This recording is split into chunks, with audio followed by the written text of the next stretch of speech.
EGX 2024. We're here.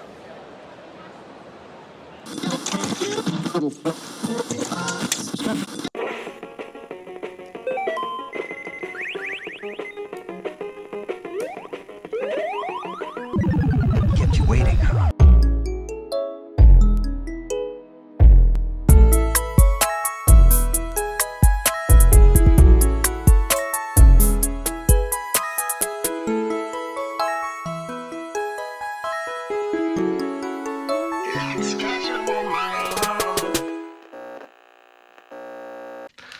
No.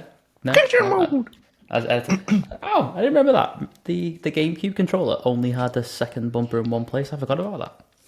Oh, yeah. The ZB or whatever it's called. Yeah. Isn't that annoying? What about this finger?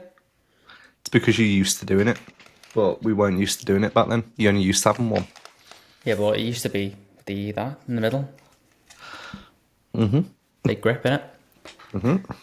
Welcome to episode 11 of Casual Mode, your weekly jaunt into the news and happenings of the world we are interested in. I'm Dan, and this is Crispy Carl.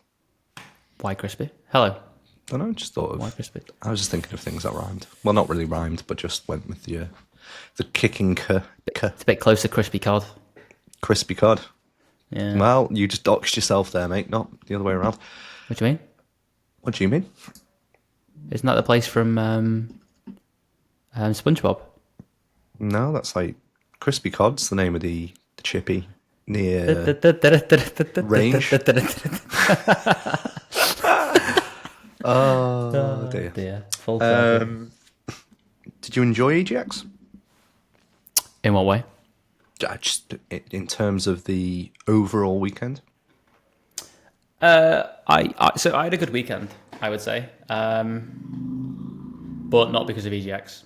I had a good weekend because I had a fun time with the company that we kept, I would say. EGX itself was an event. I don't think it actually was EGX. I think it was Comic-Con with a little bit of EGX. That's my feelings. Last year was better. Paul Murphy, Switch Play Magazine, put a tweet up saying it felt like where game has been shoved into a Sports Direct. Oh, that's a pretty good analogy, isn't it? I like that. Yeah, pretty good. I think he's nailed that. It's pretty accurate. So, for anyone that doesn't know what EGX is, it is the same people, I believe, that do like PAX and originally did E3 over in the States. It's like the same kind of show company that have been doing EGX, which is the Electronic Games something or other in the UK, and it's had different guises. It's been in different cities in the past, but it kind of found its home over the last 5 years in the Excel in London, and we've like made a pilgrimage there. I think for the last couple of years on the bounce. I've been going for 5-6 years, including the last one in Birmingham, which was a couple of years ago. And normally you'll go and you won't have a massive amount of games there, but you'll still have like Nintendo.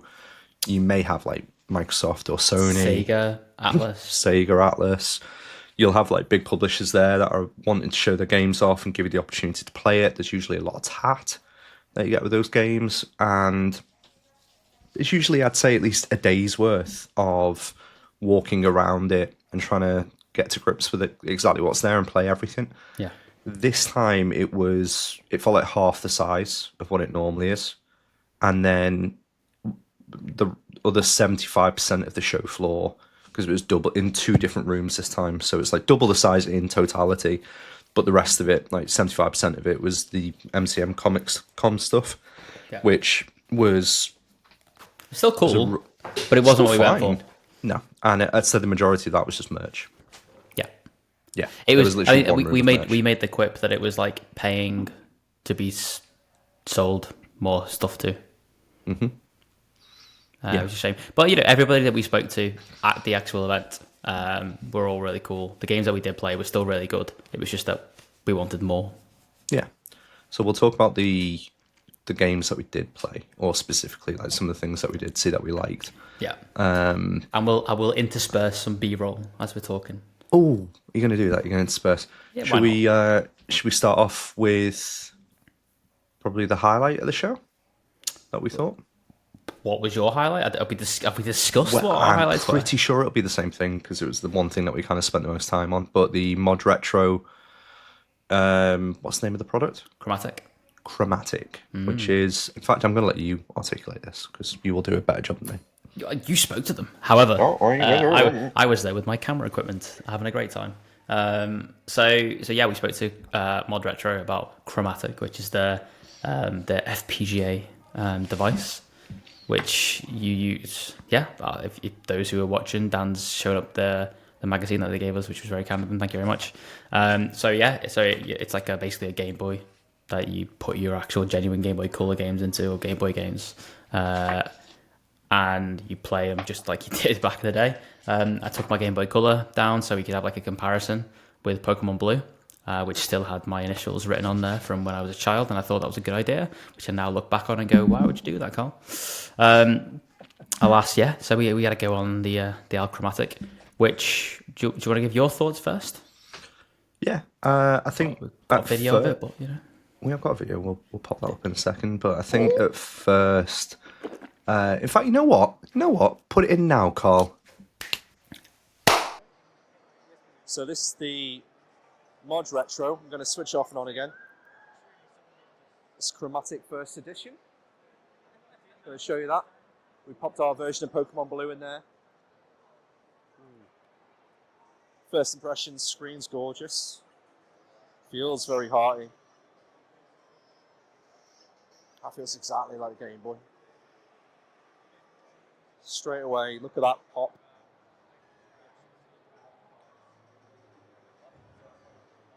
Do I delete your save? No, let's carry on. Hey, player John, badges 3. That's not a legitimate save, Carl. Where are you? Okay. That's absolutely beautiful. I like the little racing stripe on the bottom. USB-C. Okay.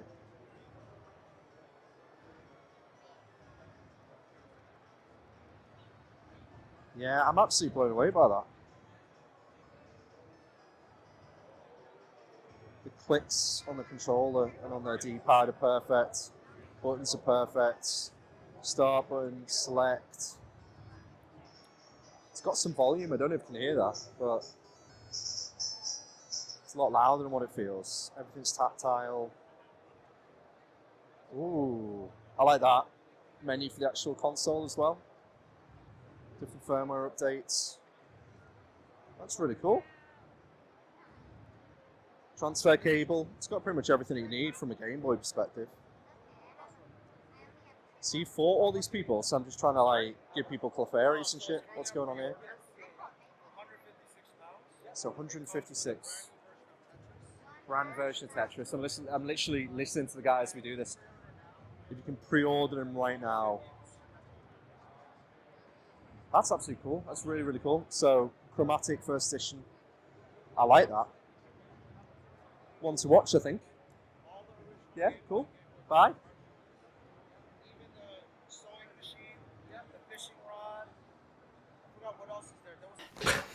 That was the video. So I think the thing that I enjoyed or the part that I didn't like at first was how like sturdy and heavy it was. And then I think you brought your Game Boy Color with you. Yeah. And when we were looking at it on the video that you just watched, he's going to go and get it.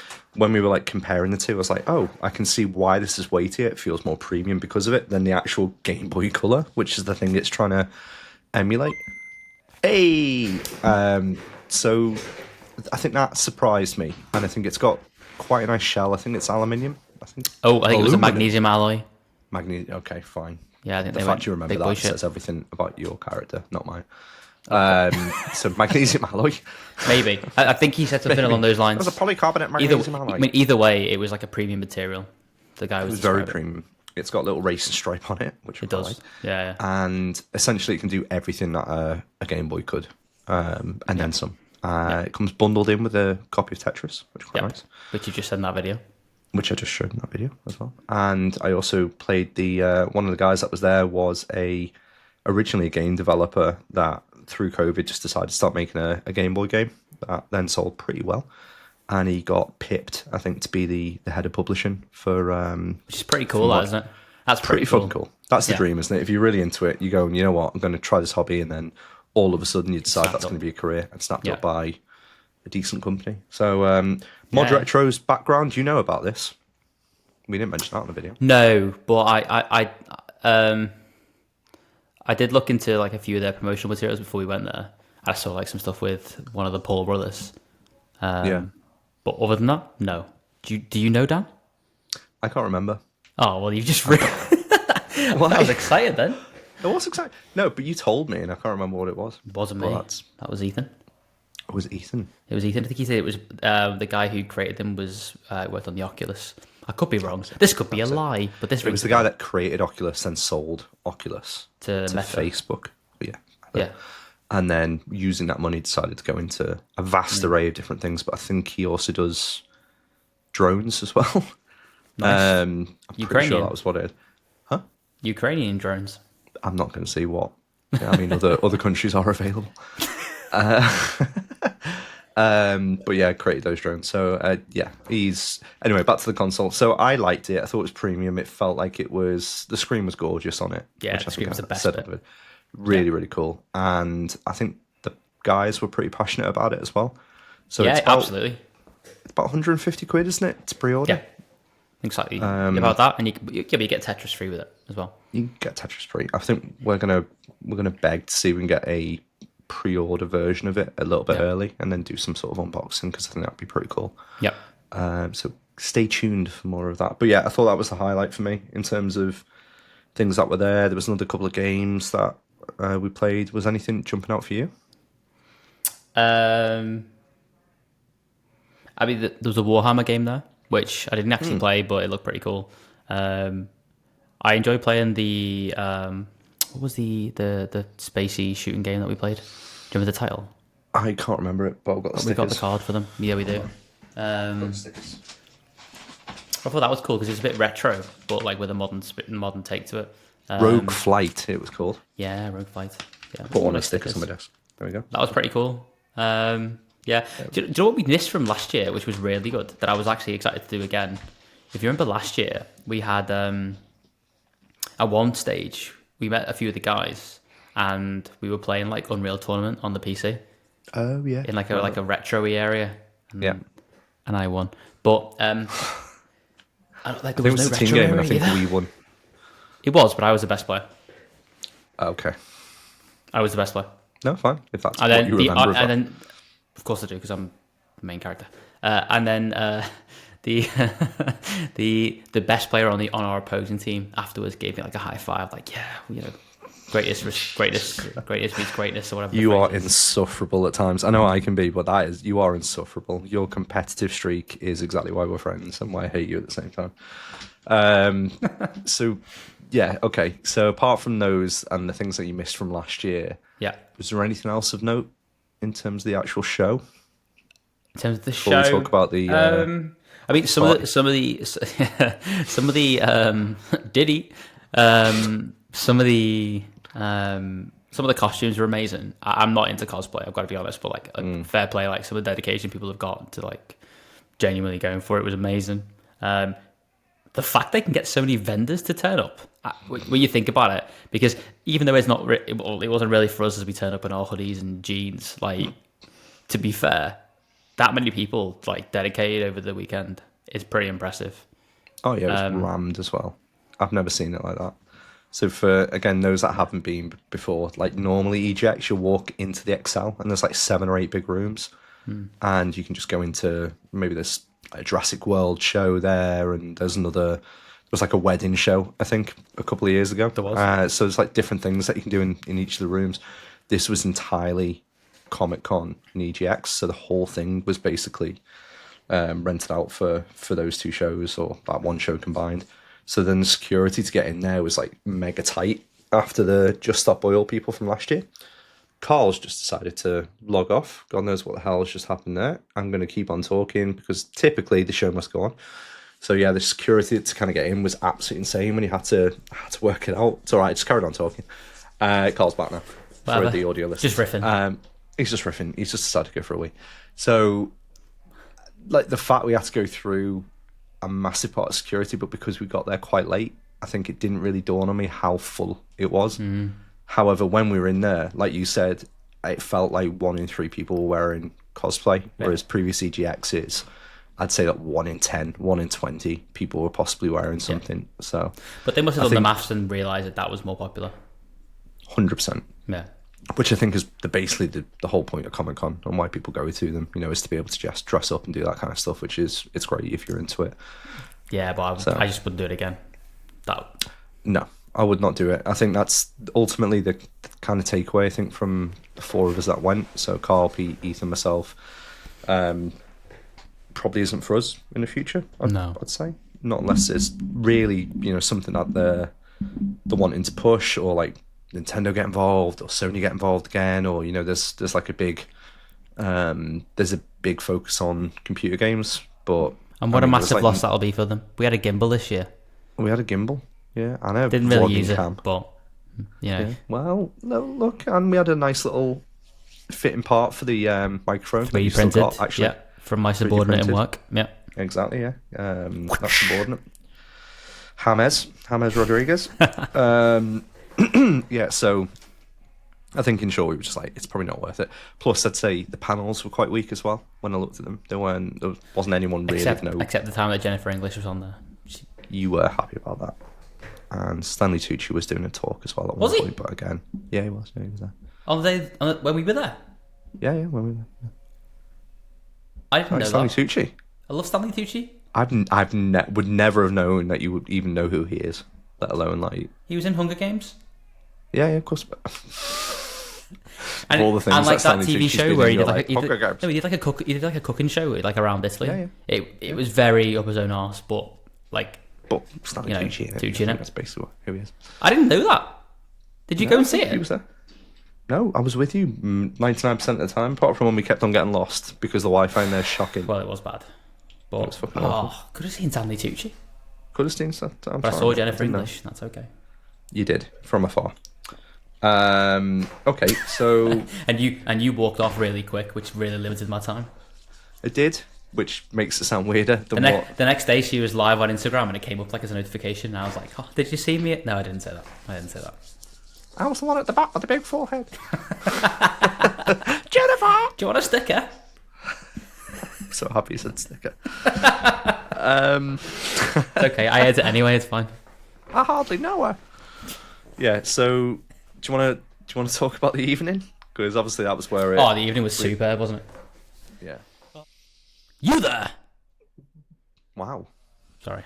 That's excessive, but if you did hear Carl, a little outburst there, give us a little like and a subscribe. You are listening to Casual Mode. We're feeling casual. Are you feeling casual? Feeling mode. Okay. Mode on. Superb, wasn't it? Yeah. Oh, you had to be there.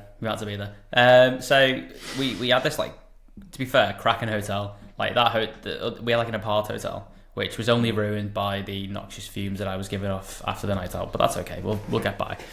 Like if anyone, friends of the show, if you've listened before, and I've described Carl, weirdly, I've had to stay in a room with you or a tent with you several times already this year, and every single time, all I hear is. What follows then is what can only be described as like a meaty stench. That still, even thinking about it, is making me balk from the time in the car like 2 weeks ago. But carry on, Carl. Sorry. Anyway, I've got health issues. You know what I mean? Pity me. So we left the apart hotel. How did we get? Sorry, did we go for a pint first? We'd already had a couple by that point. Yes, we had. So I think 4 or 5 pints. I guessed. I reckon based more. On maybe. I stuck in a few extra tonight when we wanted to go, and I was like, "Oh, another round." Well, I was constantly going to the toilet because we just well and truly broken the seal, and it wasn't like an easy journey to go to the toilet, especially when you stood next to like someone dressed as, I don't know, fucking Cinderella. Oh, so yeah, like why were you in the ladies? I don't know. Are you Cinderella? I'm drunk. I'm the ugly sister. Are you pissing on my toes? I'll be the mouse. I'll be the fat mouse. Gus Gus. Oh, I know the name. Gus Gus. Yeah, so... Jesus Christ. Yeah, I know. No, Gus Gus.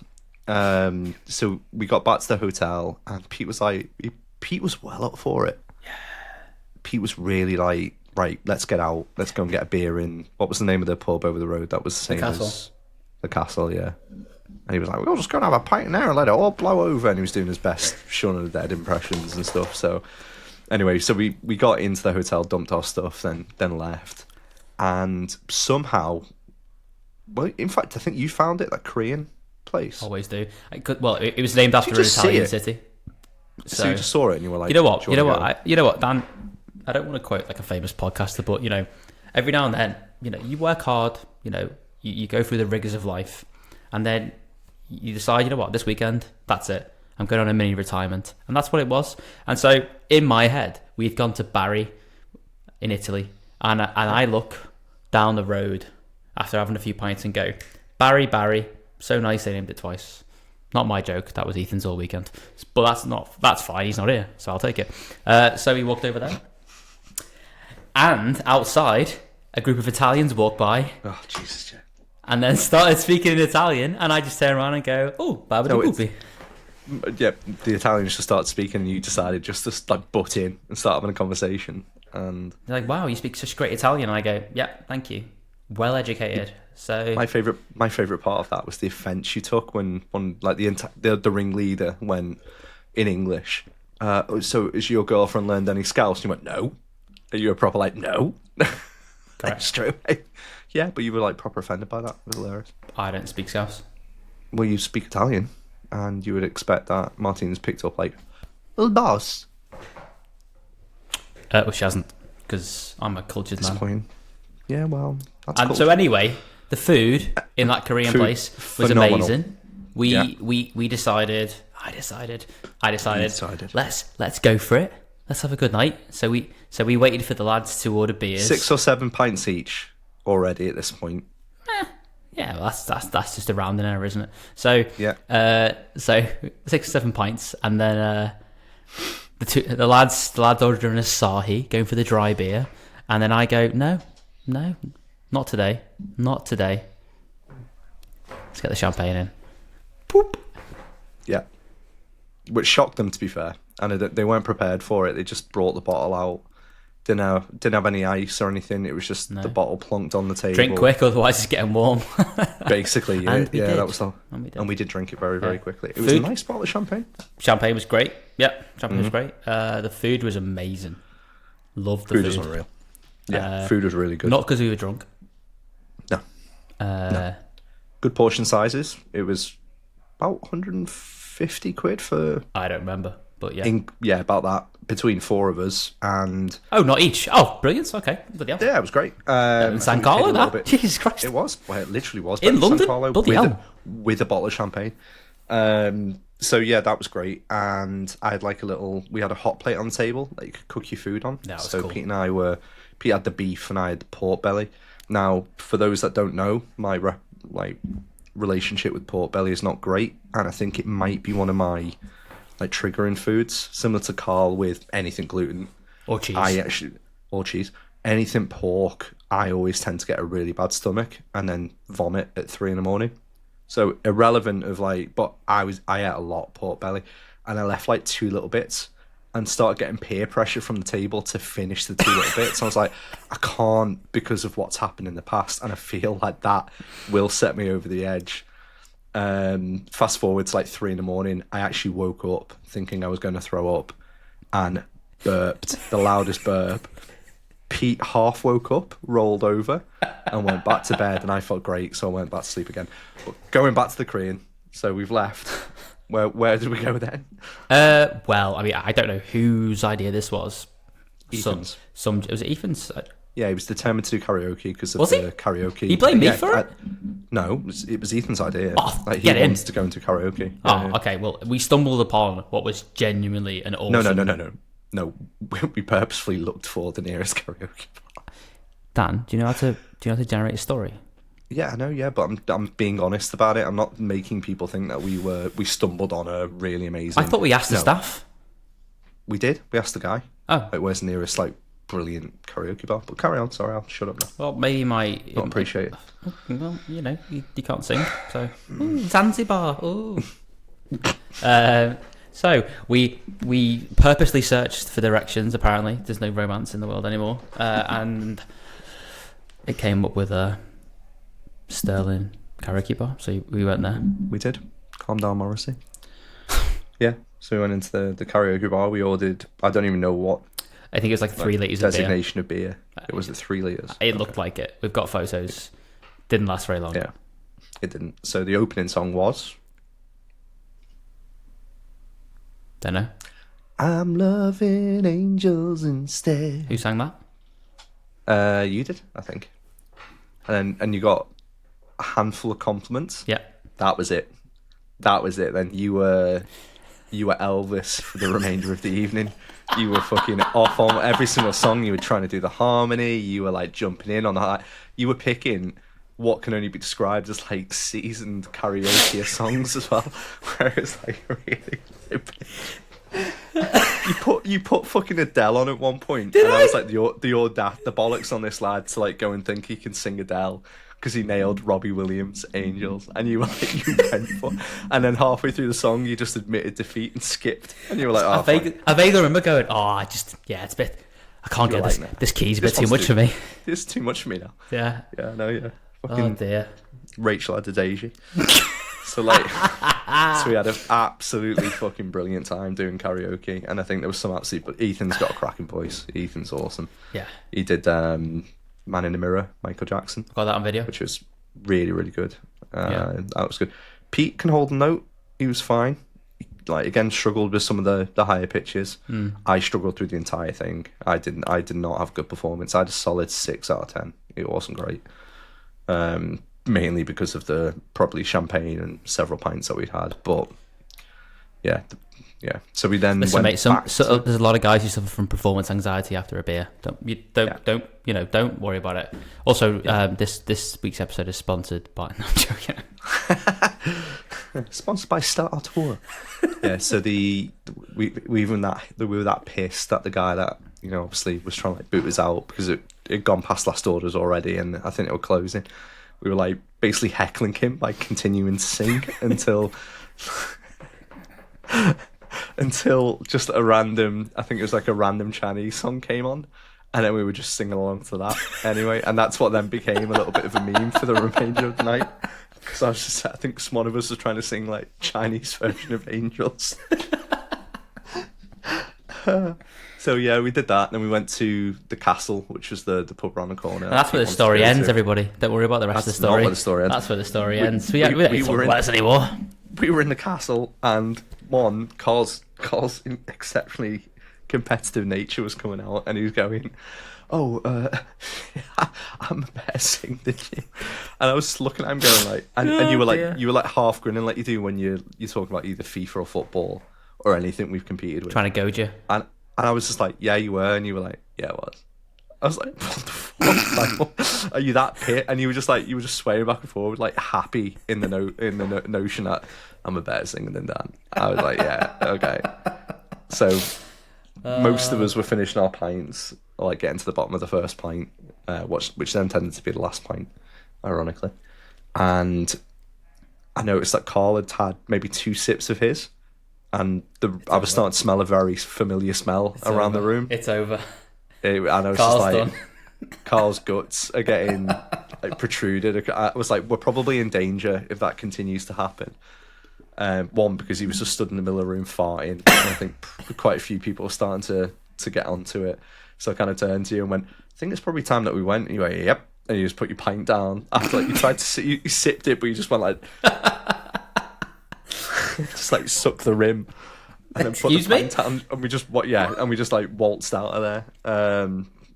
Went back to the hotel room, tried to have a whiskey. Well, I tried to. I smashed mine on the floor. You guys had a whiskey, and then we all fell asleep. I don't know if you did. I'm assuming you did. I'm pretty sure I just collapsed on the bed and just instantly fell asleep. Yeah, you did actually. Yeah, which surprised me actually, because you don't overheat by the look of things. No, in the middle of the night I woke up and I was cold. Really? And you had like your hoodie and everything on, didn't I you? know, yeah. Mad. Yeah. Crazy. And that room was boiling. How have we spoke? We've spoken about this for like over half an hour. We I have, dropped out, didn't but I, as well? So I have no idea how long. 27 minutes. 27 Wow. minutes of just EGX fun for everybody that's listening. Lots of farting. Well, look, you're getting to know us. That's the whole point of this podcast. Episode 11. Coming in your ears. God.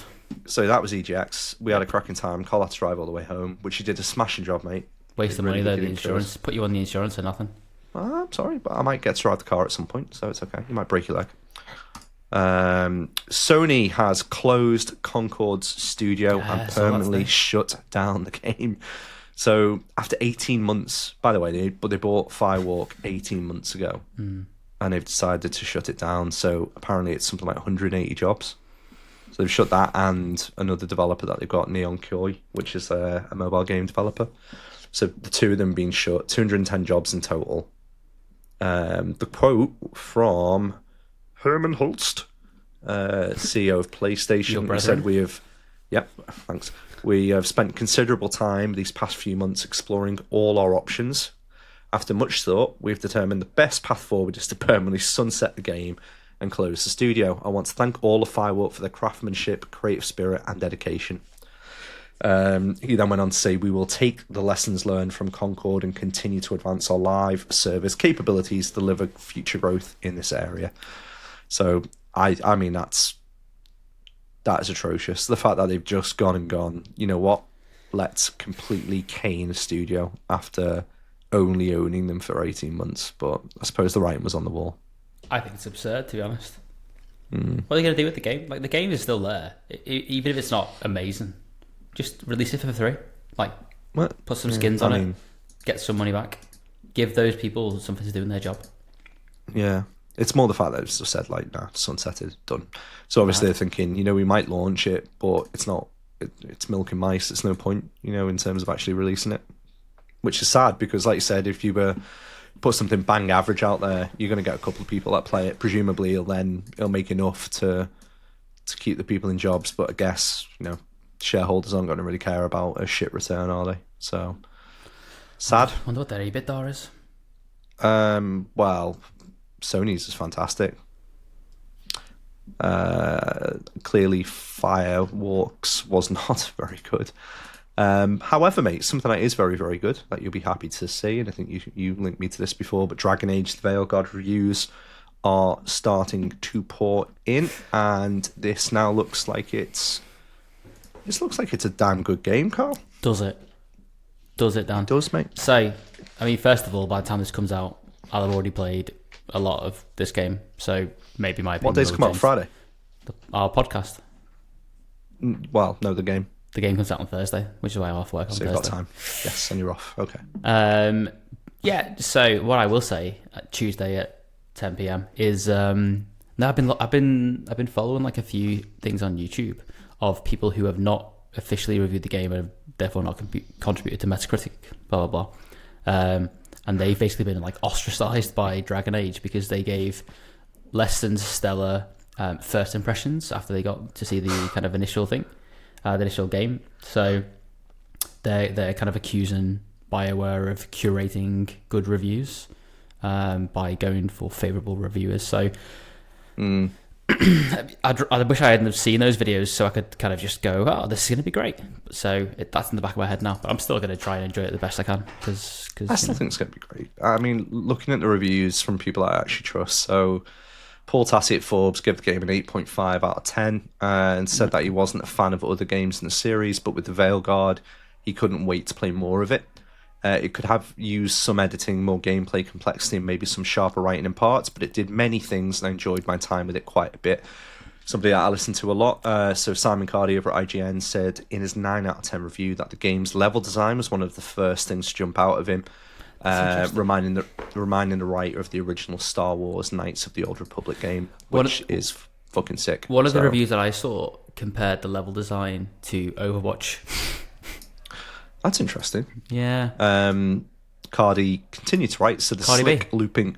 No, IGN, Sam Cardi. The slick looping corridors with just enough little nooks to discover are cleverly interconnected in a way that proves how a BioWare-style RPG gains a lot and loses almost nothing by ditching the idea of a fully open world, which I really like. Okay. Eurogamer, so associate editor Robert Purchase, rated the game 5 stars, calling it the best BioWare game I've ever played. So in his review, praised the game's finale. The ending of the game is an all-timer. It left my jaw on the floor. It trumps anything BioWare has done before. Who is that? Who is that from? That's Eurogamer. No, Dan. Eurogamer. Okay, you've got Forbes, IGN, Eurogamer, all with those comments. And finally, rounding up, The Guardian's Melindy Hetfield only rated it 3 out of 5, which is still pretty decent, acknowledging that while it's not a bad game, she still had issues with the writing style.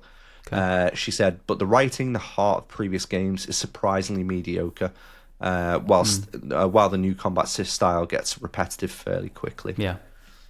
It's like... One person said on one of their reviews, normally in a Dragon Age game, you are trying to get through the fighting so that you can get to the next segment of story, and in this game they are enjoying the combat more than the story, and that felt like a kind of a turn on its head. So I don't know. I mean, I've paid full whack for it. I'm hoping Amazon deliver it earlier than they normally do, because normally for me they're like 4 PM, which will be painful to basically miss a working day. But celery, and I'm excited for it. I don't speak French. So just interestingly enough as well, so you've pre-ordered a PS5 Pro that comes out a week on Thursday. It does, yeah. Ooh. So I was just looking at the list of PS5 Pro enhanced games. So Veilguard is on that list. It is. You get improved resolution and visual presets in 30 FPS fidelity mode and 60 FPS performance mode, along with the implementation of ray traced ambient occlusion. RTAO. That's a new acronym for every nerd out there. Some of the other notable parts of the list, I know Baldur's Gate 3 got announced on this list before. I haven't seen the specifics of it, but that's good that you get that day one. Alan Wake 2, you get extreme ray tracing features at 4K resolution in 30 FPS quality mode, 4K resolution in 60 FPS performance mode with standard PS5 visual quality settings. Nice. What else? F124. So it provides extensive suite of ray tracing techniques at 4K 60, reduced detail 4K 120 mode, and an 8K 60 mode. Final Fantasy VII Rebirth, you get a massive upgrade in visual quality, running performance mode at 60 FPS. That is now comparable and often exceeds fidelity mode. So there's loads on that list. Yeah, Gran Turismo 7, Hogwarts Legacy, Horizon Forbidden West, Horizon Zero Dawn Remastered. Did you see the side-by-side comparisons of the remaster? Because that looks amazing. Yeah, Zero Dawn Remastered looks insane. Like the detail in each of the... I think it was just like a town, wasn't it? Yeah. It was literally... The one I saw was like a wall, and rather than being like a texture, it was like really finely detailed. I was looking like at one of the Digital Foundry articles, and I was like, wow, that actually looks genuinely amazing. It does sound cool. I think there's pretty much like, when you go down this list, most of the heavy hitters on PlayStation 5, or even some of like the PlayStation 4 games that are coming over. So you've got Miles Morales on there, Spider-Man Remastered, Spider-Man 2. They've all got 5 modes. Metal Gear Solid Delta, Snake Eater, not out yet, but that's got a PS5 Pro element to it. No Man's Sky is going to have it. Ratchet and Clank, you've got Star Wars Jedi Survivor. Stellar Blade. That'll be good for you with your chips. The Callisto Protocol, Crew Motor Fest. You've got The Last of Us Part 1 and Part 2 remastered. Until Dawn remake. Warframe as well, which is quite interesting because that was what Pete was talking about the other day. Yeah, I was saying about that with my new monitor. Very immersive. Dragon's Dogma 2, you've already mentioned that? Dragon's Dogma 2, yeah. You played much of that? I have not. I'll tell you something I've been playing now. I've been playing Metaphor Re-Fantazio. Disappointed that we didn't see them at Atlas there this week. Yeah, after last year, I thought they would be. But it's like anything, isn't it? It's an acquisition game. If they feel their games haven't sold well in the UK, and maybe they thought, well, the game's already out and going to do very well anyway, so what's the point? I don't know. Fair enough. Tricky to kind of judge, but just to briefly talk about Metaphor, so I've played it for about 4 hours now, and I've been playing it between PC and Steam. I bought it on Steam because it came with a steelbook, weirdly. It was the new version that you could actually get the steelbook with, which is fucking stupid. So I've been playing it on Steam. Looks absolutely stunning. on PC, running on my MSI monitor. That is better than Carl's. It's certainly not, but carry on. It is better than yours, No, but it's it's got a better resolution. It is. And how many pixels have you got on your screen? not as many pixels, but I reckon it's still a better screen. You do have more pixels, but it's Can not we a better argue about screen. this later, please? Can we argue about this later? You've got 8 million pixels. I've got 7 point something million pixels, but I've got a higher refresh rate. And it's No, you ultra. haven't. It's super. What's your refresh rate? I don't know, but mine can go to 240, so I haven't Mine's got the a high same. one in me. Mine's the same. Well, it's not high then, is it? No. Anyway, so before you rudely interrupted and decided to shit on my monitor,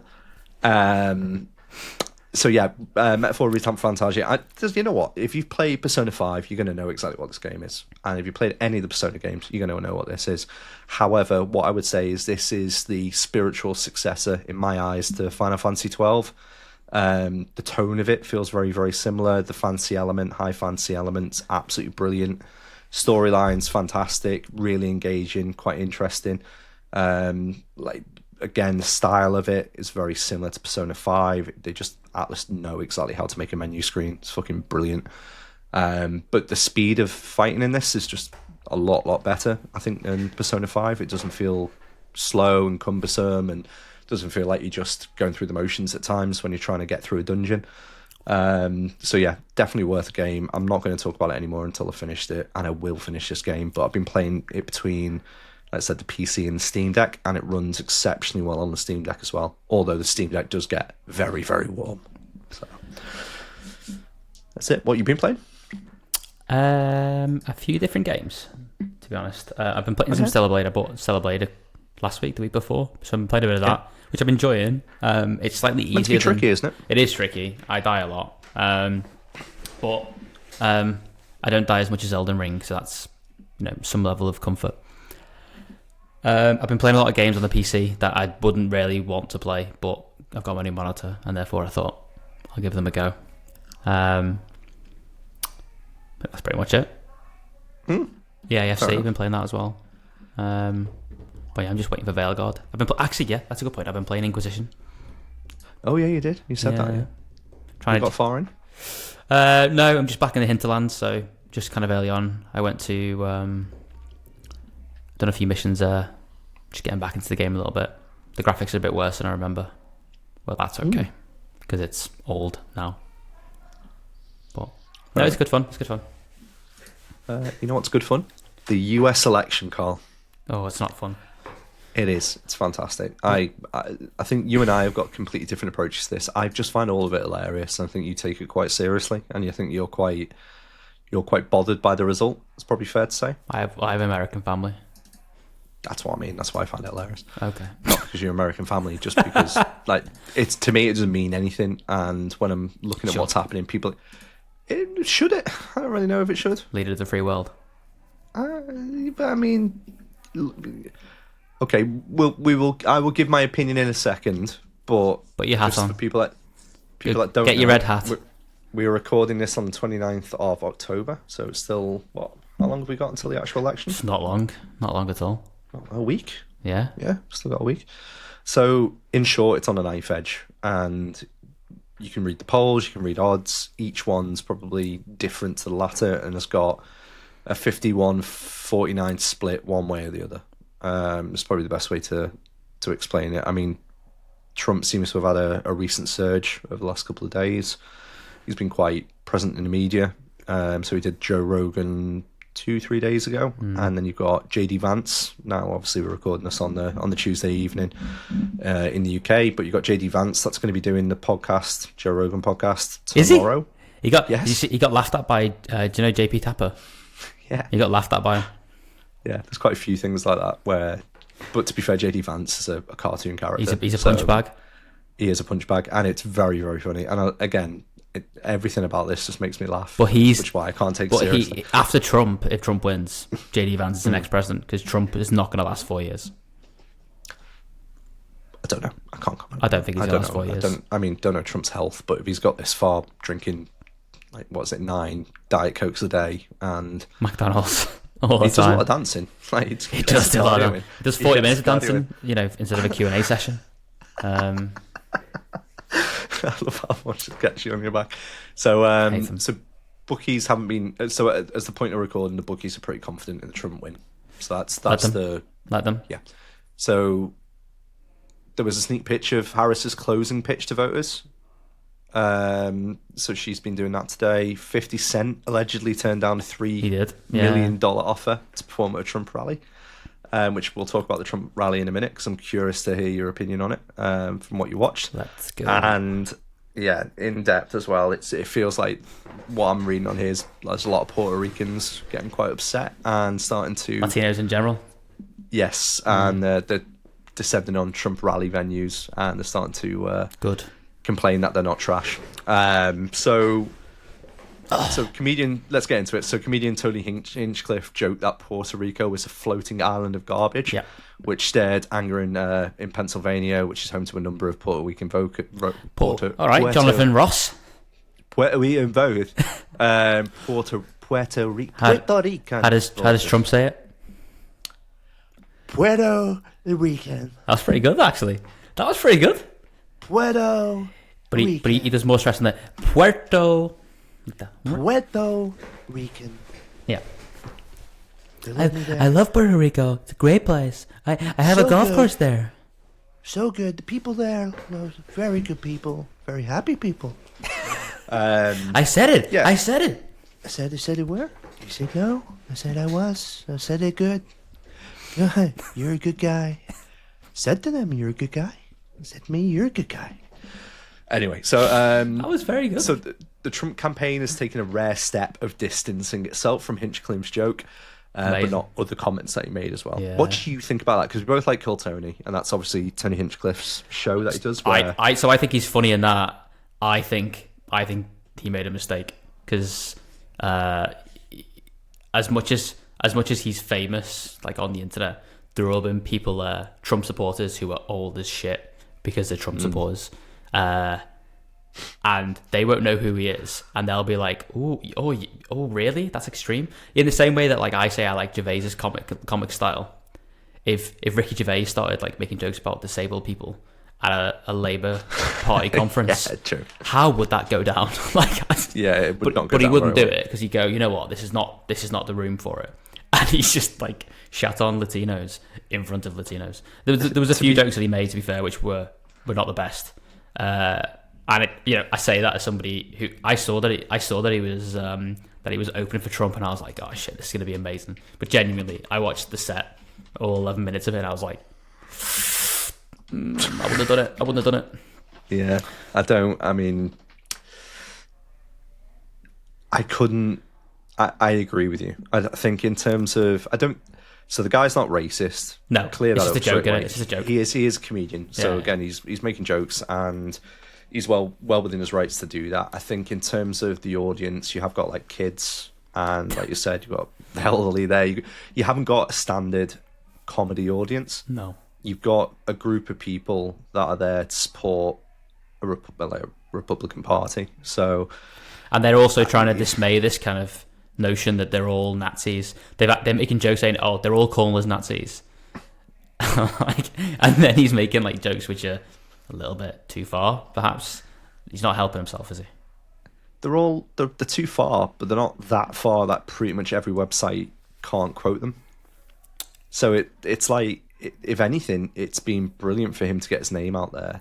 The challenge that I think I've got is that I think it's just not the right forum for those kind of jokes. I think what was better for him was the roast of Tom Brady, where he was genuinely incredible. Oh, and it was the right audience. A roast. Yeah, because he is brilliant at doing that. Yeah. And he was very comfortable. Like, I think he didn't give a shit. He just plowed on through. No, but like, no, it wasn't great. But like, that's only one aspect though. You had Dr. Phil there, Hulk Hogan. Yeah, Tucker Carlson was there, acting like a child. Elon Musk. Tucker Carlson's gone fucking weird, hasn't he? Well, Tucker Carlson went to like a Russian supermarket, going like amazed, like, oh my god, they've got fresh produce. Yeah, mate. So is everybody. What the fuck are you talking about? So, yeah. You know, I'm surprised they didn't have have you seen the My Pillow guy? Do you know who that is? My Pillow guy. So that rings a bell. There's a guy who runs a company in America called My Pillow, and he's like a massive Trump shill. And he goes on like Fox News all the time, advertises everywhere on there. That was the joke that he made, the My Pillow thing. Yeah, everywhere. But he's just like a weird guy who sells pillows to Republicans. So obviously it works for him. But no, I thought the whole event, I lean left. So lots of publications that I've read have gone like, oh, this was terrible, and they always do. This is terrible. It's terrible. I don't think it's necessarily terrible, but like I looked at that as a massive opportunity for him. I actually thought, I was like, after finishing it, I was like, okay, well, I don't feel so bad now because it hasn't actually hit what he was probably hoping to hit. At least that was that was my takeaway of it. I do agree. I think it wasn't the right forum. Again, I know I've said that a couple of times. It wasn't the right forum. He's tried to make a couple of jokes which are in ill taste, and it probably has damaged at least Puerto Rico, their voting habits, especially in the specific run-up, because I think there's some like 500,000 Puerto Ricans in Pennsylvania, which isn't a small amount of people, nope. Especially if they all decide to just now. Especially when, in Georgia, angry. When he was calling the whoever the guy's job was, like the election officials in Georgia, and he's asking for 11,000 fucking votes. Yeah, it's not a lot of people. I don't know. I just feel so. Look at this way. Biden won the popular vote by 7 million last time. So in order for her to lose, because if you look at the polls now, if you believe the polls now, she's behind by, last time I checked, it was 53 to 47 in his favour. So if that's... You've got to follow the money though, haven't you, as well? Well, I don't think so. Because this isn't actually something that's real yet. You talk about the output of the election, so you've got the polls there. If people bet on it, they want a certain outcome. So you're going to try and influence... Like, it's almost like when Bill Ackerman says he's going to put puts on a stock, and then he talks shit about that stock as, no, it's going down. Of course he's going to say that because he wants to generate that negativity. So I'm calm about it, but I'm also getting burned out because I'm seeing like all this like, oh no, Trump's doing better now. Trump's doing better, and I'm not entirely sure that he is. But like I also every single night go to bed with my YouTube premium account and just watch like American left wing commentators, and I wake up in the morning and check the poll results again, and it's completely the same. And I'm going, are you just lying to me as well? Well, I think this is the challenge: is that I actually think Trump is a better presidential candidate than Harris. You're completely wrong. How can you fucking say that? That is unbelievable. That's unbelievable. Can I justify it from my perception? Go for it. So right now, let me get the list of his things up. Hold on. No. You know what? I'll give you one fact that you can't dispute. Go ahead. Or it's not even a fact. I'll give you an opinion that you can try and challenge, but I just don't think you'll win on it. Okay. What's the main cause at the moment for the rise in cost of things in the UK? In the UK? Yeah. Inflation? And what's the majority of that inflation being created by, aside from COVID? So it's the war in Ukraine. The energy crisis because of the war in Ukraine? Yeah. So COVID?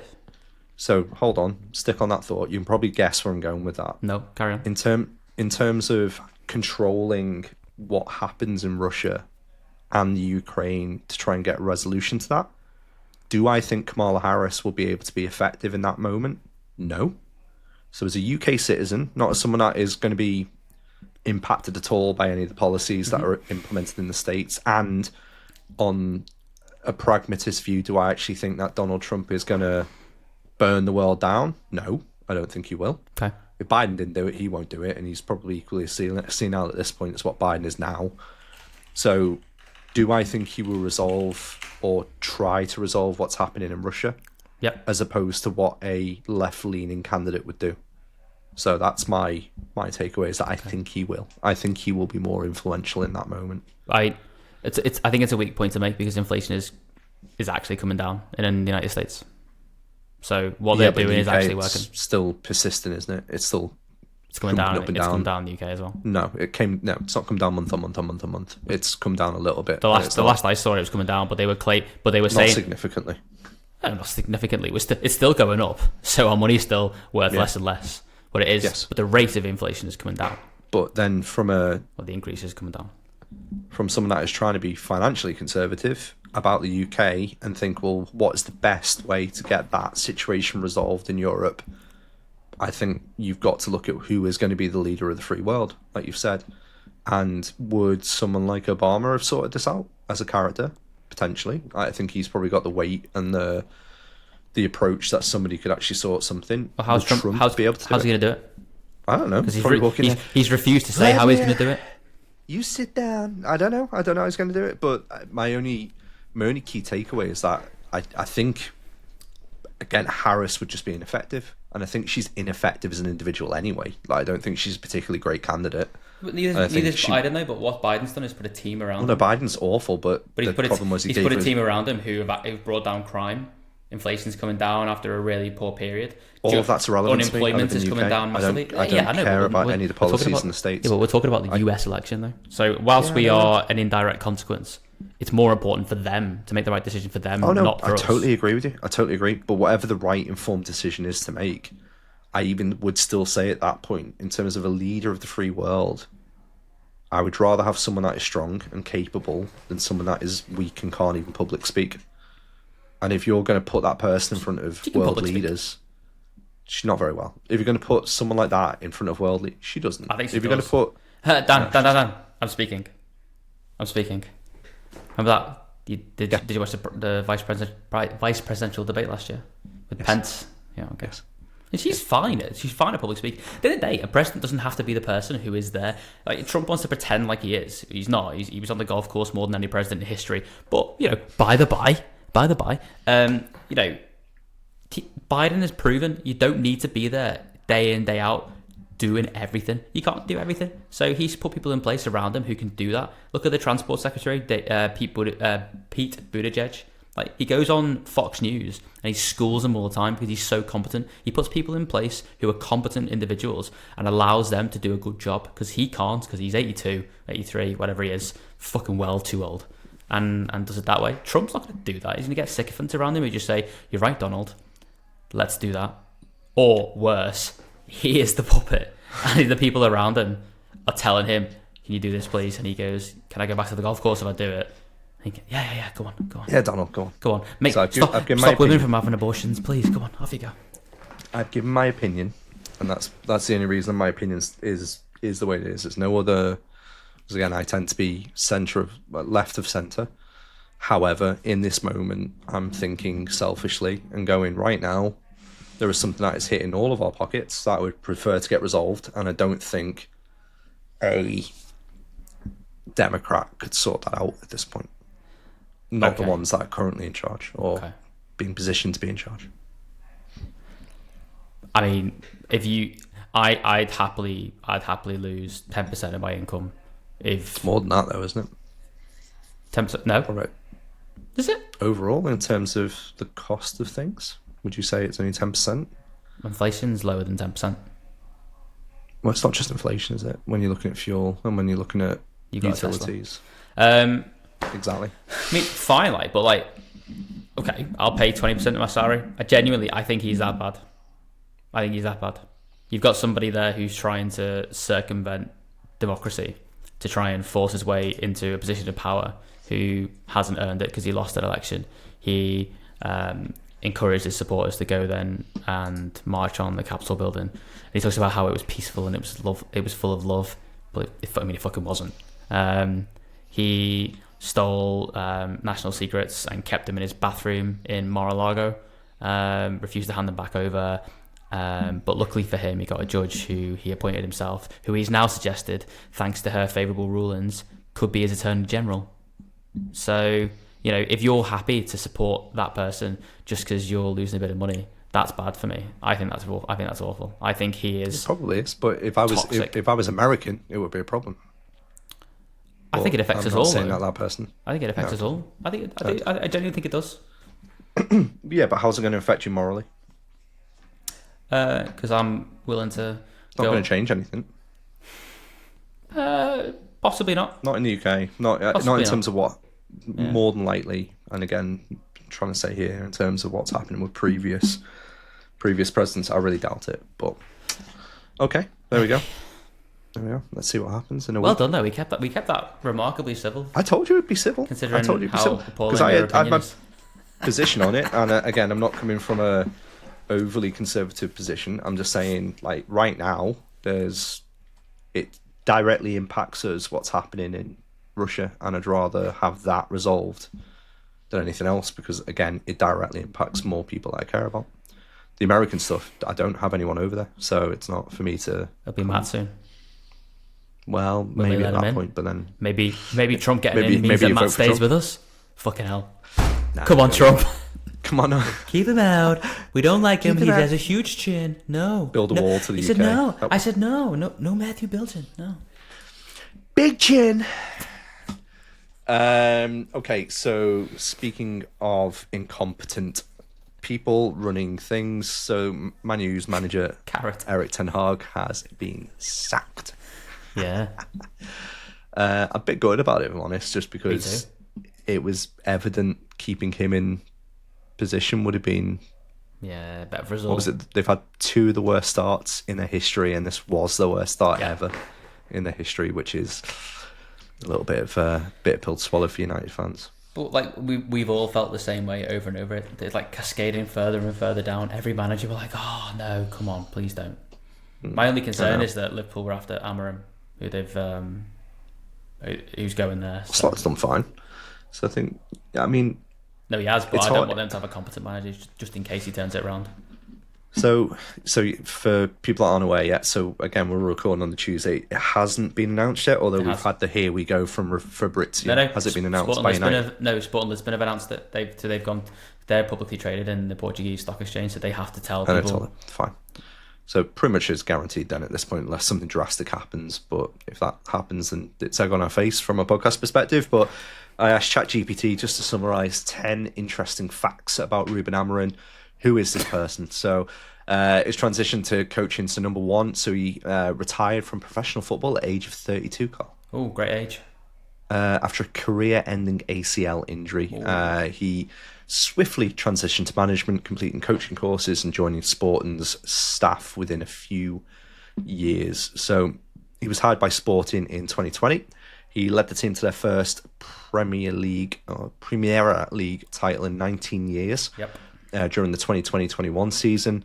And allegedly his methods helped them maintain an impressive defensive record and strategic effectiveness. Yep. So he's interned under Jose Mourinho before. Mm-hmm. And his mentorship has been compared to how Mourinho himself rose to fame. So people saying he's got a very similar disciplined mind, tactical mind, hopefully notwithstanding the drama. So where's the next one? So preferred formations 3-4-3. Which was the problem for us. Apparently he encourages adaptability among his players, particularly with roles designed to create width and exploit opponents' weaknesses. That's from Opta. National team presence. So he played for Portugal as a player in 2010 and 2014 World Cups, having been called up as a replacement in 2010 due to a last-minute injury to... Cristiano? No. Who do you think? Diogo Jota? Oh, you've gone on mute. Have I? Hello. Testing. 1, 2, 3. Strange. Not for me. I can see my microphone moving up and down. It's coming up that... Yeah, I should be able to hear you. Like, yeah. It's just you, innit? Your headphones have died. This is fun. We could just continue the podcast like this, or should we pause? I No, don't this know is what's better. happened. This is better. Strange.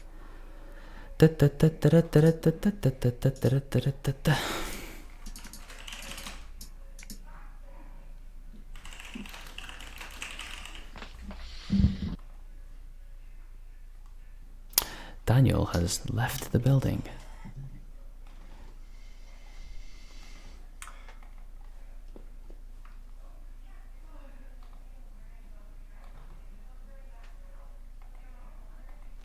I'm gonna have to edit this now.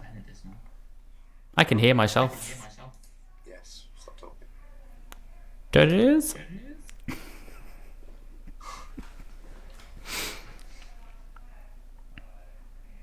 Strange. Can you hear me now? I can hear you. You're very quiet though. Am I? Hmm.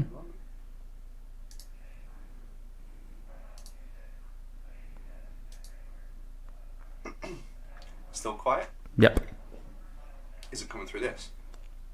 No.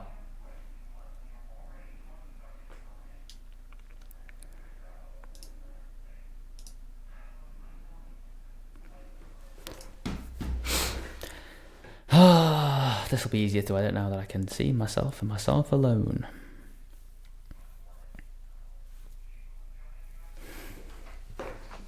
How about now? That's better. Him? Yeah, good. Yeah. Through this? Through that. Yeah. Yeah, so continuing with that then, Who was the player? Who do you think? I said Cristiano Ronaldo, then I said Diego Jota. It was Nani. Jota? I didn't hear what you said, to be honest. Like 10 by that point. I was only vague. Yeah, so Sporting's known for scoring crucial late goals. Opta again. Really good youth development again. Like bring a lot of young talent into the first team.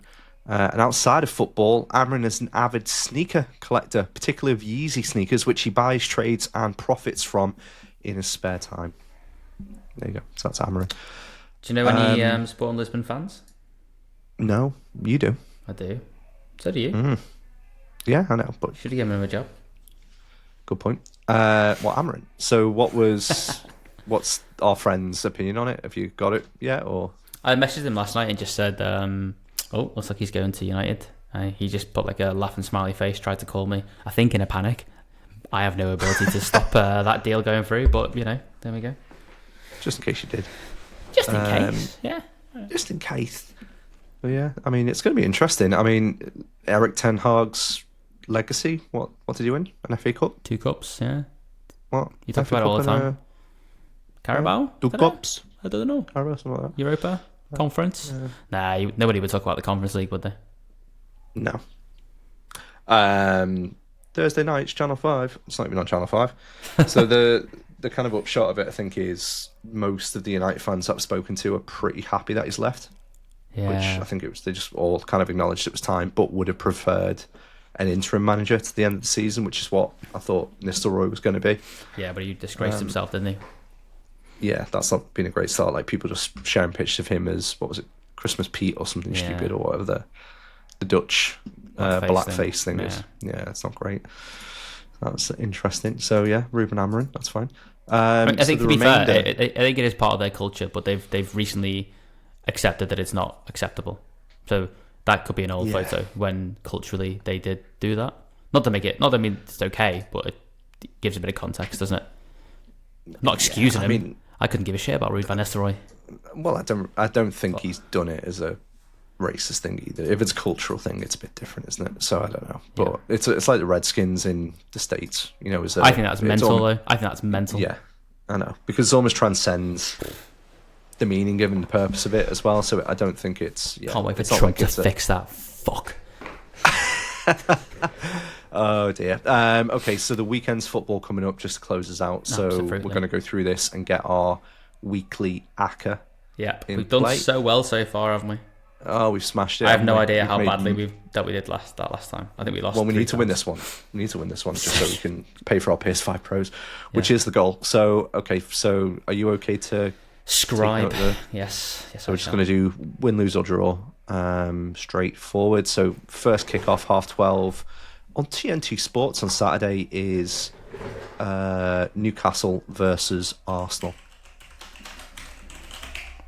Awesome. I don't see anything other than an Arsenal win. I know Newcastle at home against Arsenal is always a good game. So, but yeah, I agree. Arsenal. 3:00, Bournemouth versus City. Up the cherries. City. Okay. Ipswich, Leicester. Ooh. I mean, both shit.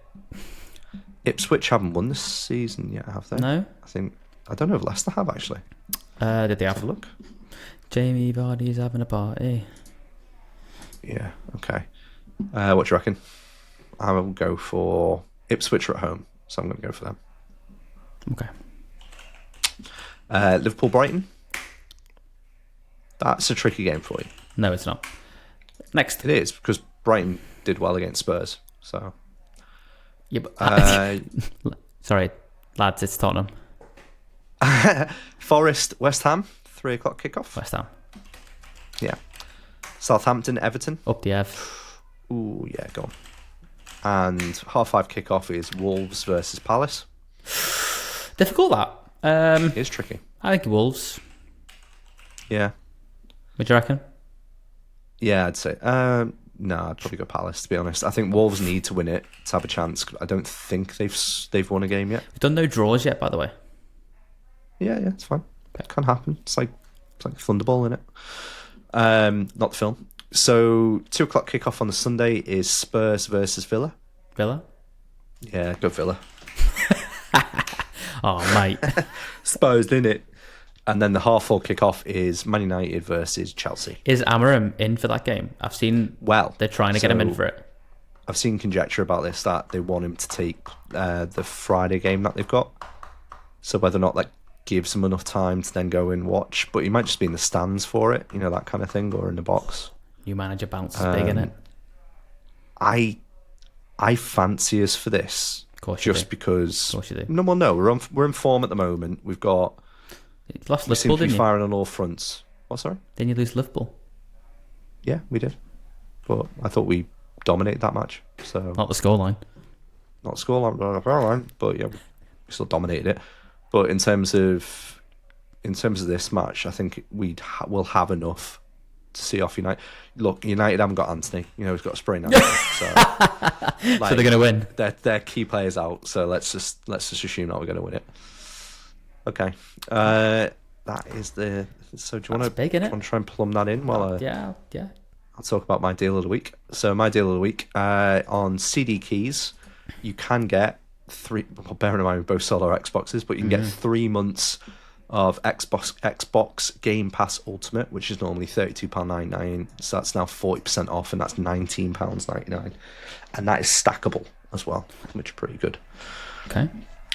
And you got yours. I haven't even looked at yours. Let's have a look. You do that whilst I'm getting our odds up. Oh, a new Mac Mini M4 10-core CPU, 10-core GPU, 16GB RAM, 256 SSD.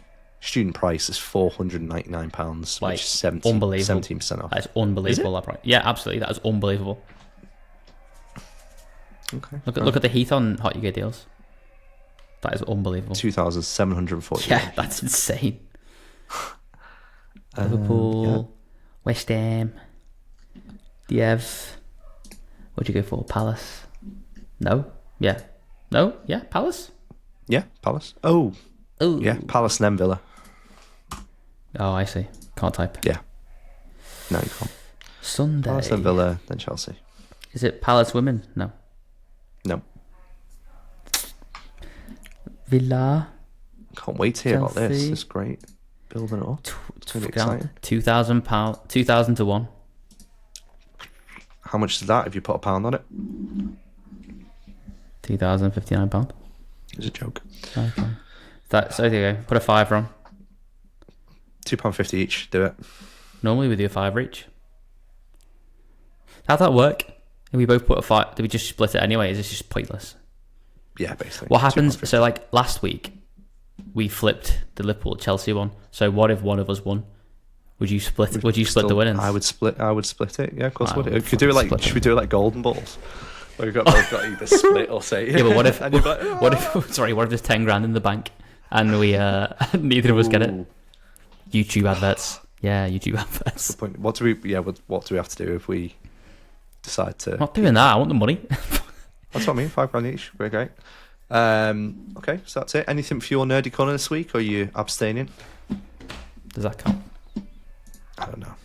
I bought GameCube, which I've already spoken about. But I bought Wind Waker. I'm never going to play it, but I've got it there because I don't want to get criticism for just pirating games, which I don't do. You don't. It's fine. You bought things. I buy physical copies of them. We did. Yeah, done really, really well. I got Alan Wake 2, so I got the physical version of it. There's no physical version? There is. And it came. Oh, it's a joke. And then it came with this, which is a cardboard cutout of Alan Wake. Wow. The book stand thing. Okay. So, I saw a lot of people dressed as him this weekend. Mm. Or Keanu Reeves, I wasn't really sure. Could have been either, couldn't it? Yeah. John Wick or Alan Wake. Yeah. Kind of sound the same. So yeah, I got that, which is quite cool. What else did I get? I got bits of art and stuff from EGX, but that's pretty boring. You'll probably see it in my background at some point. Yeah, but you made some friends with the artists. Yes. Tortured souls. Yeah, they are. Anyway. All right, mate, that was good. That's episode 11. All good. If you like what we do, please give us a like and subscribe over on the YouTube. Follow us on Spotify. Do anything on there. Leave us a review. Tell your mates. Tell your mum. Do what you want. Not our life. Do what you want. Bye. Bye-bye.